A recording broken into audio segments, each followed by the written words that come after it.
Oui. Alors, conserver les ruines, et vous parliez, monsieur le maire, de reconstruire.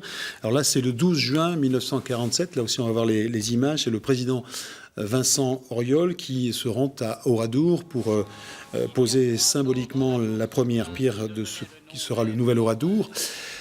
Vous êtes, on voit d'ailleurs ces images, vous en êtes, vous, Philippe Lacroix, le maire de ce nouvel Oradour. Alors évidemment, à ce moment-là, c'est aussi important, il y a le devoir de mémoire, mais il faut aussi déjà se projeter et essayer de se reconstruire. Absolument. Alors, ce qu'il faut savoir, c'est que cette pose de la première pierre par Vincent Auriol, dans cette rue qu'on appelle maintenant la rue de la Renaissance, parce que c'est vrai qu'elle symbolise le renouveau, la renaissance d'Oradour. Et donc la reconstruction a commencé en 1947, elle s'est achevée en 1953 par l'église. C'est le dernier bâtiment qui a été construit. Et au début, juste après la reconstruction, il y avait très peu d'habitants dans le village d'Oradour. Et c'est une population qui finalement, au fil des années, a pu s'installer. Je crois qu'il y a eu une volonté politique aussi, il faut quand même le savoir. À partir de 1953, il y a une nouvelle équipe municipale qui est arrivée aux affaires, entre guillemets, dans la commune. Et puis, surtout à partir de 1959, avec l'arrivée de Robert Lapuelle, médecin, qui était médecin, donc qui était en plus proche des familles, proche des mamans qui avaient perdu leurs enfants. Et son objectif, c'était de faire revivre ce bourg, revivre ce village. Et imaginez qu'en 1959, donc, il y a eu la construction d'une salle des fêtes. Donc, première salle des fêtes, on n'aurait pas pu imaginer ça quelques années avant.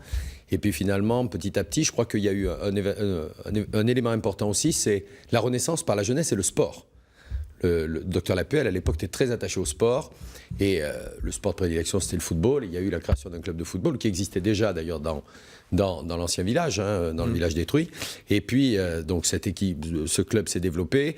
Il y a une nouvelle population qui est arrivée. On a eu, dans les années 60, fin des années 50, début des années 60, vous pouvez confirmer, Pascal Plat peut-être, mais une population venue de la Manche, de la Sarthe, de la Mayenne, des agriculteurs qui sont venus s'installer sur la commune d'Oradour. Et puis ensuite, la ville a continué de se développer et compte actuellement 2500 habitants. C'est ça, 2500. Alors Pascal Plat, on voit bien que là, c'est l'histoire d'une ville qui se reconstruit, qui est obligatoirement dans une situation où il faut revivre. C'est ça l'idée. Absolument. Et puis la visite de Vincent Auriol, elle est très symbolique. Toutes les visites de chefs d'État sont très symboliques, soyons honnêtes.